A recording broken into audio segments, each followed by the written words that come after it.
جب نبی صلی اللہ علیہ وسلم مسجد نبی میں بیٹھے، آپ کو فرشتوں نے اطلاع دی کہ جعفر طیار شہید ہو گئے. آپ صلی اللہ علیہ وسلم کی آنکھوں سے آنسو. یہ آنسو اس وقت نکلے جب عین شہادت کی اطلاع ملی ہے. اس وقت آنسوؤں کا نکلنا محبت کی علامت ہے. آپ نے صحابی رسول کو بھیجا کہ جاؤ آپ کی زوجات کو، بیویوں کو جا کے خبر دو کہ جعفر طیار شہید ہو گئے. کیا قربانی تھی صحابہ کی. آپ دیکھو ایسے جوان تھے جعفر طیار، خوبصورت جوان. غزوہ بدر میں جب مشرکین مکہ نے یہ نعرہ لگایا کہ حل میں مبارز، 3 سردار آئے، انہوں نے کہا پہلے تمہارے اندر سے 3 بہادر آئیں ہم سے لڑیں. دیکھو عربوں میں یہ ہوتا تھا کہ جب جنگ کے لیے 2 فوجیں آمنے سامنے کھڑی ہوتی تھیں تو پہلے دونوں طرف کے بہادر ترین لوگوں کی لڑائیاں ہوتی تھیں کہ جب تک دونوں میں سے ایک قتل نہیں ہوگا لڑائی شروع نہیں ہوگی. تو آپ کو پتا ہے کہ اس میں بہادر ترین لوگ نکلیں گے نا جو لڑنا جانتے ہوں. مشرکین مکہ کی طرف سے 3 یا 4 بڑے بڑے سردار آئے لڑائی سے پہلے، بدر میں لڑائی سے پہلے. انہوں نے نعرہ لگایا حل میں مبارز، کوئی ہے تم میں جو پہلے ہم سے لڑے. یعنی ادھر سے ہم 3 ہیں تو ادھر سے بھی کتنے چاہیے؟ 3 بندے. ادھر سے انصار صحابہ آئے. مشرکین مکہ نے کہا لیسو بی اکفائنا، یہ ہمارے جوڑ کے نہیں ہیں، قریشی ہاشمی چاہیے ہمیں، ہمارے نسب کے لوگ ہونے چاہیے. تو ادھر سے نبی صلی اللہ علیہ وسلم نے حضرت علی کو بھیجا اور حضرت جعفر طیار کو بھیجا. جن صحابہ کو بھیجا ان میں حضرت جعفر طیار بھی تھے. حضرت جعفر طیار رضی اللہ تعالی عنہ اور سیدنا علی مقابلے میں غالب آ گئے. خوبصورت صحابی. نجاشی کے سامنے آپ نے تقریر کی ہے، ہجرت کی ہے نا جب حبشہ کی طرف، تو نجاشی نے پوچھا جعفر طیار سے کہ تمہارے پیغمبر جو کلام لے کر آئے ہیں وہ سناؤ. حضرت جعفر طیار رضی اللہ تعالی عنہ نے سورہ مریم پڑھنا شروع کر دی. کاف ہا یا عین صاد ذکر رحمت ربک عبدہ زکریا اذ نادى ربه نداء خفيا قال رب اني وهن العظم مني واشتعل الراس شيبا ولم اكن بدعائك رب شقيا واني خفت الموالي من ورائي وكانت امراتي عاقرا فهب لي من لدنك وليا. ایسی حضرت مریم اور عیسیٰ ابن مریم کی سیرت کو سورہ مریم میں بیان کیا حضرت جعفر طیار نے کہ نجاشی روتے روتے اس کی داڑھی تر، اور جتنے پادری بیٹھے تھے سب کی داڑیاں تر ہو گئی روتے روتے. تو یہ تقریر جو نجاشی کے اسلام کا سبب بنے، بادشاہ کو مسلمان کرنے والے کون تھے؟ حضرت جعفر طیار. اور آپ کے چھوٹے چھوٹے بچے، 4 جوان بیویاں ہوں، چھوٹے چھوٹے بچے ہوں، اور ایسے میں میدان جنگ میں لڑتے ہوئے شہید ہو جائیں تو پیغمبر اور صحابہ پہ کیا قیامت ٹوٹی ہوگی. لیکن ہمارے نبی صلی اللہ علیہ وسلم کی آنکھوں سے کیا تھے؟ صرف آنسو موتی کی طرح ٹپک رہے تھے. اور آپ صحابہ کو اطلاع دے رہے تھے کہ جعفر طیار شہید ہو گئے اور جاؤ ان کے گھر والوں کو بتا کے آ جاؤ. کتنی بڑی قربانی ہے یا نہیں ہے؟ جب خبر دینے والا آپ کی ازواج کو بتا کے آیا کہ جعفر طیار شہید ہو گئے تو آپ کے گھروں سے خواتین کے رونے کی آوازیں آئیں. آپ صلی اللہ علیہ وسلم نے فرمایا ان سے بولو کہ اپنی آواز کو پست کرو. پھر چیخو پکار کی آواز آئی تو آپ نے فرمایا کہ اگر دوبارہ چیخو پکار کی آواز آئے تو ان کے منہ پہ خاک پھینک دو. وہ شہید کی بیوہ تھیں، اور شہید بھی کتنے مقدس، ان کو بھی نبی صلی اللہ علیہ وسلم نے نوحہ کرنے کی اجازت نہیں دی. اس دن جس دن غم پہنچا ہے اس دن بھی چیخو پکار کی اجازت نہیں دی ہے. تو آپ بتاؤ اگلے سال اس تاریخ کو چیخو پکار کی کیسے اجازت مل جاتی؟ نہیں آئی میرا خیال ہے بات سمجھ میں. جب غم پہنچا ہے اس وقت چیخنے چلانے کی اجازت نہیں ہے. چھوٹے چھوٹے یتیم بچے حضرت جعفر طیار کے، چھوٹے چھوٹے یتیم بچے، کتنا غم ہوتا ہے جب چھوٹے چھوٹے بچے ان کا باپ دنیا سے چلا جائے، کتنا ترس آتا ہے ان کے اوپر. تو ہمارے نبی کو بھی ان یتیم بچوں پہ بھی ترس آیا، ان بیواؤں پہ بھی ترس آیا. لیکن نہ نبی صلی اللہ علیہ وسلم چیخو پکار کر کے خود روئے اور نہ آپ نے ان کی ازواج کو رونے کی اجازت دی ہے. سمجھ میں نہیں آ رہی میرا خیال ہے بات؟ میرا مقصد شیعوں پہ طنز کرنا نہیں ہے, ان کا جو مذہب ہے ان کو اس پہ چلنے دو. میرا مقصد ہے آپ اپنی پوزیشن واضح کرو کہ آپ ادھر ہو یا ادھر ہو. کسی کو تنگ مت کرو, نہ کسی پہ فتوے لگاؤ کفر اسلام کے, نہ کسی کو جہنمی قرار دو. اپنی پوزیشن آپ فیصلہ کرو کہ آپ اگر ادھر جانا ہے تو پورے ادھر چلے جاؤ. پھر یہ آدھا تیتر آدھا بٹیر والا معاملہ مت کرو. وہ ان کا مذہب ہے بھائی, ان کے علماء ان کو بتاتے ہیں کہ محرم میں کالے کپڑے پہننے ہیں, محرم میں ماتم کرنا ہے, محرم میں کو منحوس سمجھنا ہے, اس میں شادی بیاہ نہیں کرنا. ان کے علماء ان کو بتاتے ہیں, ان کو چلنے دو اس پر. دنیا میں بہت سے فرقے ہیں, بہت سے مذہب ہیں, ہم کسی کو نہ ختم کر سکتے ہیں نہ کسی کے خلاف نفرت پیدا کر سکتے ہیں. اس سے کوئی چیز حاصل نہیں ہوگی. کسی سے نفرت کرنے کی ضرورت نہیں, کسی پہ فتوے لگانے کی ضرورت نہیں, لیکن آپ کو اپنی پوزیشن واضح کرنی پڑے گی کہ میں کہاں کھڑا ہوا ہوں.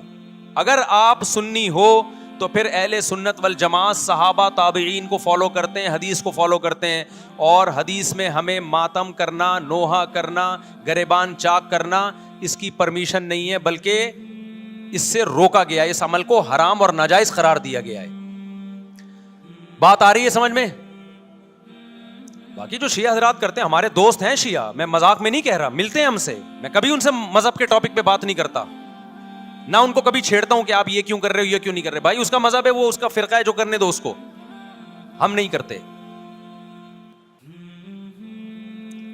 کیونکہ ہم اہل سنت والجماعت میں. سمجھ میں آ رہی ہے بات کہ نہیں آ رہی؟ پھر ربیع الاول کا مہینہ آئے گا, اس میں بھی آپ اپنی پوزیشن واضح کرو کہ آپ ادھر ہو یا ادھر ہو. دو فرقے ہیں, دیوبندی بریلوی. میں نہیں کہہ رہا کہ کون جنتی کون جہنمی, لیکن بر صغیر میں جن کو دیوبندی کہا جاتا ہے وہ نظر و نیاز تیجے 40 کے قائل بولو نہیں ہے. یہ ان کی کتابوں میں لکھا ہوا ہے, وہ اس کے قائل نہیں. اگر کوئی بزرگ ان میں قائل گزرا بھی ہے تو وہ اس کا ذاتی تفرد ہے, اس کو علماء نے فالو نہیں کیا, اس کو ان کی اجتہادی غلطی قرار دیا ہے. ربیع الاول میں جلوس نکالنا یا مزار بنانا یا مزاروں پہ جانا اس نیت سے کہ وہاں جا کے ہم کوئی قوالی پڑھیں گے یا کچھ بھی, ہمارے ہاں قبرستان جانا صرف اس لیے ہے کہ آخرت کی یاد تازہ ہو, بس. اس کے علاوہ اور کوئی کانسیپٹ نہیں ہے. ہمارے ہاں قبر ایک بالش سے زیادہ اونچی بنانا جائز بولو نا نہیں ہے. قبر پکی کرنا جائز نہیں ہے. تیجے 40 کرنا جائز بولو نہیں. آج ایک صاحب آئے, کہنے لگے میری ساس کا 40واں ہے, فجر میں کہنے لگے مجھے, کہہ رہے میں نہیں گیا تو بڑا مسئلہ ہو جائے گا. میں نے کہا بھائی ایک فیصلہ کرو, گرین چینل یا وائٹ چینل, ایک طرف ہو جاؤ بھائی, کیونکہ وائٹ چینل میں یہ جائز نہیں ہے, نہ 40واں نہ تیجا ہے. اب لوگ مذاق اڑاتے ہیں, مر گیا مردود نہ فاتحہ نہ درود. بھائی کچھ بھی کہتے رہو تو پھر پورے ادھر کو ہو جاؤ, یا تو پورے وائٹ ہو جاؤ یا پورے کیا ہو جاؤ, پورے گرین ہو جاؤ. پھر تیجا بھی کرو, 40واں بھی کرو, برسی بھی کرو, اور پھر اس کے بعد جھنڈے بھی لگاؤ ہرے رنگ کے. میں نہیں کہہ رہا دیوبندی صحیح ہے یا بریلوی صحیح ہے, دیکھو میں یہ بحث نہیں کر رہا, میری بات کو غلط نہ لے کے جانا. میں کہہ رہا ہوں آپ اپنی پوزیشن واضح کرو, صحیح غلط تو اگلا مرحلہ ہے. آپ کیا ہو, آپ کو تو یہی نہیں پتا چل رہا. آپ ربیع الاول میں ہرے جھنڈے لے کے گھوم رہے ہو, رمضان میں آپ وائٹ چینل بنے ہوئے ہو, محرم میں آپ بلیک چینل بنے ہوئے ہو, تو پتہ ہی نہیں چل رہا تو ہے کیا بھائی. جب 73 فرقوں میں ایک جنتی ہے تو ایک کو فالو کرو نا جس کو جنتی سمجھتے ہو. اگر آپ سمجھتے ہو کہ بلیک چینل یا شیعہ فرقہ جنتی ہے تو پورے شیعہ ہو جاؤ بھائی. اگر آپ سمجھتے ہو بریلوی فرقہ جنتی ہے تو پورے بریلوی ہو جاؤ. تو جس کو سمجھتے ہو وہ بن جاؤ, لیکن پورے بنو, ادھورے مت بنو, آدھا آدھا نہ لو. بات سمجھ میں آ رہی ہے؟ میں پھر بتا رہا ہوں, نہ میں کسی کو جنتی کہہ رہا ہوں نہ جہنمی. میں یہ نہیں کہہ رہا دیوبندی جنت میں جائیں گے یا بریلوی جائیں گے یا شیعہ جائیں گے, یہ تو اللہ فیصلہ کرے گا. ہم تو وہ کریں گے جو ہماری کھوپڑی میں آ رہا ہے. ہماری کھوپڑی میں یہ آ رہا ہے کہ جس کو بھی کرو تو ایک کو کرو پورا, تاکہ ایک طرف ہو جاؤ. آدھے تیتر آدھے بٹیر مت بنو آپ, اور دوسرے کو چھیڑو بھی نہیں, چھیڑنے کی بھی ضرورت نہیں ہے. کوئی جو کر رہا ہے کہ بھائی اس کا مذہب ہے. دیکھو ہندو مندر میں جاتا ہے نا, ہماری رائے کے مطابق صحیح کر رہا ہے, غلط کر رہا ہے, غلط کر رہا ہے, لیکن ہم چھیڑتے ہیں کیا؟ اسلام نے اجازت دی اس کو چھیڑنے کی کہ ہندو جا رہا ہے اس کو پکڑ کے لا, کیوں جا رہا ہے بھائی؟ اسلام بولا ہے بھائی لکم دینکم ولی دین, تمہارے لیے تمہارا دین، ہمارے لیے ہمارا دین. لا اکراہ فی الدین، دین میں زبردستی نہیں ہے، جو کر رہا ہے اس کو کرنے دو. تبھی اسلامی تاریخ میں کوئی ایک مندر بھی ہمارے علم میں نہیں ہے کہ اس میں ہندوؤں پہ پابندی لگی ہو کہ مندر نہیں جا سکتے. جب تک اسلامی حکومتیں رہی ہیں، ہندوستان میں 1000 سال مسلمانوں نے حکومت کی ہے. اگر ہندوؤں کو مندر جانے سے روک دیتے تو آج یہ مندر ختم ہوتے. اسلامی حکومت جب ختم ہوئی ہے تو بھی مندر، لاکھوں کی تعداد میں مندر تھے. اسلام مسجد جانے کا حکم دیتا ہے یا چرچ جانے کا؟ بولو. مسجد. چرچ جانے کو غلط سمجھتا ہے کیونکہ وہاں غیر اللہ کی، عیسیٰ ابن مریم کی عبادت ہو رہی ہے. لیکن کیا اسلام آپ کو پرمیشن دیتا ہے کہ کوئی عیسائی چرچ جا رہا ہو تو آپ اس کو روکو کہ تو کیوں جا رہا ہے بے، مسجد میں آ؟ اجازت دیتا ہے؟ یا اسلام یہ کہتا ہے کہ اس سے بدتمیزی شروع کر دو آپ؟ بولو کیا ہو گیا؟ آپ کو سبق یاد کرا رہا ہوں میں. بدتمیزی شروع کر دو. یا اسلام یہ اجازت دیتا ہے کہ اس سے اچھا سلوک نہ کرو؟ قطعاً اجازت نہیں، بلکہ قرآن تو کہہ رہے ہیں ان اللہ یحب المقسطین. جو غیر مسلم تم سے لڑ نہیں رہے میدان جنگ میں، ان سے تمہیں اچھا سلوک کرنا پڑے گا، کیونکہ اللہ اچھا سلوک کرنے والوں کو پسند کرتا ہے. صحابہ کرام غیر مسلموں کو بھی ہدیے دیا کرتے تھے. نبی صلی اللہ علیہ وسلم نے یہودیوں کو بھی ہدیے دیے. تو جو مذہب اسلام کی طرف منسوب نہیں ہے، جب ہمیں ان سے اچھے سلوک کا حکم ہے، تو جو مذہب اسلام کی طرف منسوب ہیں، قطع نظر اس سے کہ وہ اس دعوے میں سچے ہیں یا جھوٹے، یہ تو بحث ایک الگ ہے، لیکن نسبت کس کی طرف کر رہے ہیں؟ اسلام کی طرف.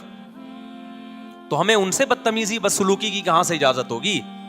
تو میں نہیں کہہ رہا کہ آپ شیعہ بریلویوں سے دشمنی کرنا شروع کر دو، ان کی دعوتیں اٹینڈ نہ کرو، ان سے کاروبار چھوڑ دو، یا ان کو جا کے تنگ کرو، کیوں سبیل لگا کے بیٹھے ہو، کیوں ماتم کر رہے ہو. یہ کام مت کرو آپ. ہمارا ملک اس فرقہ واریت کا متحمل نہیں ہے، سے فساد پھیلتا ہے. لیکن اپنی پوزیشن آپ واضح کرو.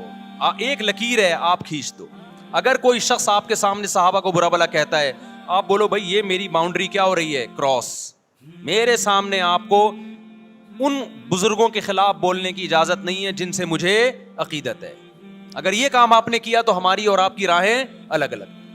آپ کا جو مذہب ہے بھائی، آپ بند کمرے میں، آپ کے امام بارگاہ میں، آپ کے مسجدوں میں، یا جہاں بھی ہے، وہ آپ کا نجی معاملہ ہے. ہمارے سامنے آپ نے کوئی ایسی بات نہیں کرنی جو ہمارے عقیدے کے خلاف ہو. تو آپس میں دوستی رہے گی. اب دیکھو، عیسائی آپ سے ملتا ہے، آپ گپ شپ کرتے ہو، کھانا کھاتے ہو، لیکن عیسائی بار بار بولے میں آپ کے نبی کو نہیں مانتا، میں آپ کا نبی. آپ بولے گا بھائی تو نہیں مانتا تو ہم نے کب کہا کہ مان تو، لیکن میرے سامنے بار بار کیوں کہہ رہے کہ میں تیرے نبی کو نہیں مانتا؟ یہاں سے آپ کی اس کی دوستی کیا ہو جائے گی؟ پھر ختم. تو غیر مسلموں کو بھی دو قسمیں، کسی بھی مسلک کے لوگوں سے ملو، کسی بھی فرقے کے لوگوں سے ملو، کوئی جھگڑا نہیں، کوئی بحث نہیں. ایک دوسرے کو کھانا بھی ہے، ایک دوسرے کو کھلانا بھی ہے، ایک دوسرے سے کھانا بھی ہے، ایک دوسرے کی دعوتوں میں بھی شرکت کرنی ہے. جہاں مذہب کا معاملہ آئے تو پھر آپ کسی سے بحث نہ خود کرو، نہ کسی کو کرنے کی اجازت دو. اگر کوئی کچھ سیکھنا چاہتا ہے تو آپ بولو بھائی علماء کے پاس آ جاؤ، آپ کو کوئی اشکال ہے تو ہم وہاں آپ کا اشکال حل کر دیں گے. اس سے آگے بڑھنے کی کوشش بولو مت کرو، اس سے ملک میں امن ہوگا. باقی فرقے ہمیشہ سے ہیں بھائی، آج کوئی نئے تھوڑی ہیں، اور یہ ہمارا کام تھوڑی ہے فرقے ختم کرنا. یہ تو عیسیٰ ابن مریم جب نازل ہوں گے، حضرت مہدی آئیں گے، وہ تلوار کی طاقت سے ختم کریں گے. ان کے پاس یہ اتھارٹی ہوگی کہ وہ فرقوں کو ختم کریں. آپ نے یہ کرنا ہے کہ دوسرے کے مسلک کو چھیڑنا نہیں ہے اور اپنا چھوڑنا نہیں ہے. مسئلہ آپ کے ساتھ یہ ہو رہا ہے کہ دوسرے کو چھیڑ بھی رہے ہو اور اپنا چھوڑ بھی رہے ہو، دونوں الٹے کام کر رہے ہو. ایک طرف بحث کر رہے ہوتے تم ایسے، اور دوسری طرف وہی بنے ہوئے ہوتے تھوڑے دنوں میں جا کے. ہاں وہ بتا رہا ہوں. وہ نظر و نیاز والی نہیں، وہ سب کو پتا ہے. ہاں ایسی دعوت نہ ہو جس میں بدعت کی تائید ہو. تو آپ جو کر رہے ہو نا، وہ یہ کر رہے ہو دوسرے کو چھیڑ بھی رہے ہو، جس سے ملک میں بدامنی پھیل رہی ہے. تقریریں سنو، شیعہ ایسے، بریلوی ایسے، دیوبندی ایسے، اہل حدیث ایسے. تقریروں سے کیا پھیل رہی ہے؟ نفرتیں. اور پھر محرم میں آپ خود شیعہ بنے ہوئے ہوتے ہو، ربیع الاول میں آپ گرین چینل بنے ہوئے ہوتے ہو، اور رمضان میں آپ وائٹ چینل بنے ہوئے ہوتے ہو. سعودی عرب میں سارے وائٹ ہو جاتے ہیں، جا کے سعودی عرب جو بھی جاتا ہے سارا وائٹ چینل. پیغمبر کی قبر پہ کوئی دھمال نہیں، کوئی قوالیاں نہیں. وہاں کھڑے ہوں گے، تمیز سے سلام پیش کر کے آگے نکل جائیں. وہاں کوئی چیخو پکار نہیں. وہاں جا کے سارے کیا ہو جاتے ہیں؟ وائٹ، کیونکہ وہاں حکومت کا ڈنڈا ہے. ٹھیک ہے نا؟ تو گورنمنٹ کے پاس تو یہ اختیار ہے بھائی ڈنڈا چلائے, ہمارے پاس یہ اختیار نہیں. ہم تو تمیز سے بات کریں گے, سمجھائیں گے, محبتیں پھیلائیں گے, کیونکہ جب عوام ڈنڈا چلاتی ہے تو اس سے اصلاح کم اور فساد زیادہ ہوتا ہے. تو میں بار بار کہہ رہا ہوں بھائی دوستیاں رکھو, کوئی دفتروں میں شیعہ سنی لڑائی نہ ہونے دو, یہ غلط ہے. محبتیں پھیلاؤ لیکن مسلک کو چھوڑنا نہیں ہے. جب کوئی آپ سے کہے محرم میں یہ کام کرو, بولو بھائی ہم چونکہ اہل سنت والجماعت میں سے ہیں, ہم چونکہ سنی ہیں, لہذا ہمارے ہاں کوئی مہینہ ہمارے مذہب کے مطابق منحوس نہیں ہے. پھر کوئی آپ کو اصرار کرے نہیں یہ نہیں یہ نہیں ہے, آپ بولو بھائی ہم تم پہ اپنا مسلک تھوپ رہے ہیں کیا؟ تم جلوس نکالتے ہو, تم ماتم کرتے ہو, ہم تو نہیں تمہیں روکتے آ کے, بلکہ گورنمنٹ تمہیں تحفظ دیتی ہے, سیکیورٹی دیتی ہے گورنمنٹ تمہیں. تو جب ہم اپنا مسلک تم پہ نہیں تھوپتے تو تم اپنا مسلک ہم پہ کیوں تھوپ رہے ہو بھائی؟ تو ہم محرم میں بھی شادی کریں گے, ربیع الاول میں بھی کریں گے, سفر میں بھی کریں گے, رمضان میں بھی کریں گے. ہم نے تو 4 کرنی ہے, ہم مہینوں کے حساب سے شروع کر دیں تو پھر ہمارے تو بڑے مسئلے ہو جائیں گے بھائی. سمجھ میں آ رہی ہے بات کہ نہیں آ رہی؟ حضرت جعفر طیار اہل بیت میں سے تھے, کتنی زوجات تھیں؟ 4 تھیں.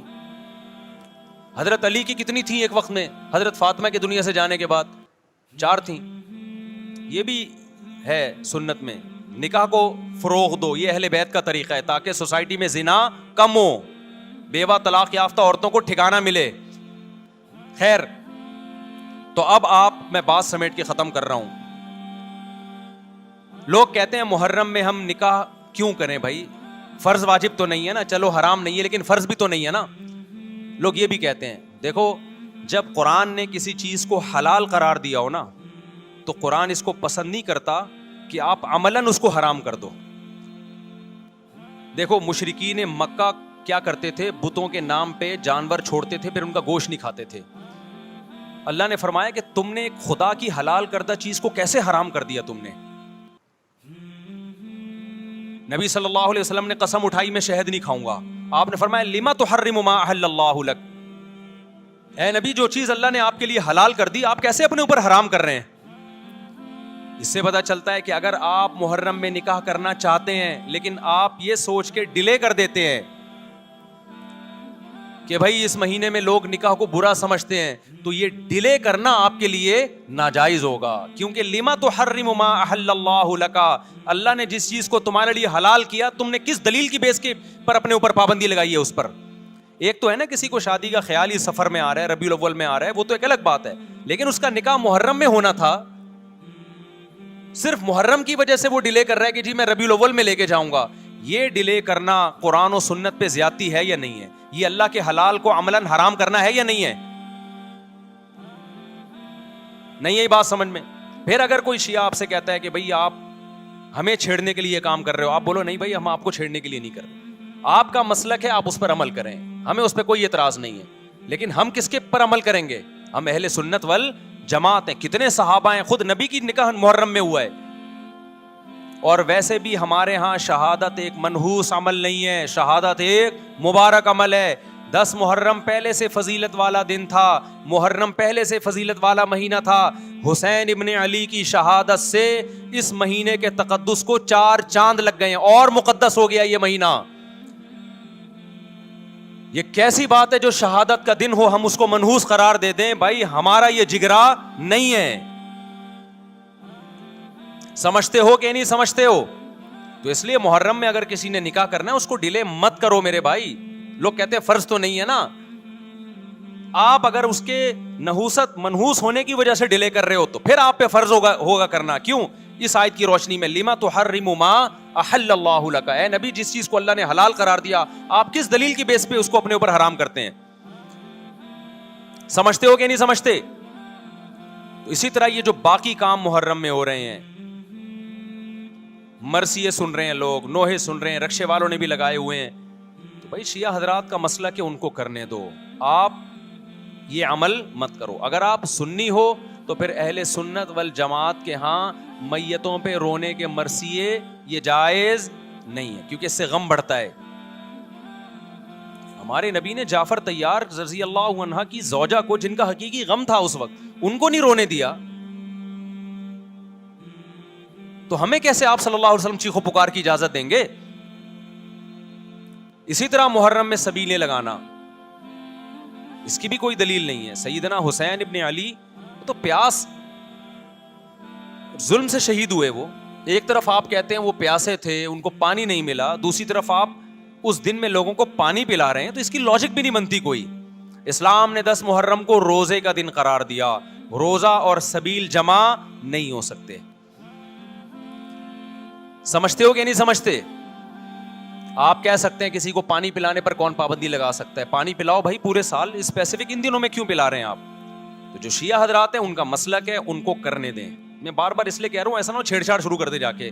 پہلے ہی ملک میں لڑائیاں بہت ہو رہی ہیں, دوبارہ ایک نئی جا کے بتا یہاں بھی سبیل لگی ہوئی ہے, جا کے ان کو چھیڑنا شروع کر دو. سبیل کیوں لگا؟ چھیڑنے کی اجازت نہیں ہے کسی کو. آپ نہ لگائیں نہ پئیں. بولے بھائی ہمارے لیے محرم ایسا ہے جیسے صرف دوسرے مہینے ہوتے ہیں, 4 مہینے محترم ہے, محرم, رجب, ذی قعدہ, ذی الحجہ. تو جتنا ذی قعدہ ذی الحجہ ہے اتنا ہی محرم اور رجب ہے. تو جیسے ان مہینوں میں نارمل رہتے ہو اسی ان میں بھی ہم نے ایسے ہی رہنا ہے. سمجھتے ہو کہ نہیں سمجھتے ہو؟ اور حلیم کی دیگیں مت پکاؤ محرم کی راتوں میں. حلیم کھا سکتے ہو جب چاہو, اس خاص ان دنوں میں. اور ویسے بھی جو لوگ پوری رات حلیم کے دیگڑے میں گھوٹے لگاتے ہیں, صبح روزہ نہیں رکھتے ہو. کیا خیال ہے؟ جب آپ پوری رات دیگڑے میں گھومتے رہو گے, دیکھا نہیں یہ پوری رات دیکھ کے اندر گھومتے رہتے ہیں جیسے موت کے کنویں میں نہیں بائک چلاتا بندہ, تو صبح روزہ رکھے گا ایسا آدمی؟ تو یہ ساری چیزیں آپ کو اس کام سے روکتی ہیں جو سنت سے ثابت. تو اللہ تعالی ہمیں محرم میں وہ کچھ کرنے کی توفیق عطا فرمائے جس کی ہمیں اللہ, اس کے رسول اور صحابہ نے پرمیشن دی ہے, اور ان تمام باتوں سے اللہ ہمیں بچنے کی توفیق عطا فرمائے جس سے اللہ, اس کے رسول اور صحابہ نے ہمیں بچنے کا حکم دیا ہے. اللہ تعالیٰ سمجھنے کی, عمل کی توفیق عطا فرمائے. وما علینا الا البلاغ.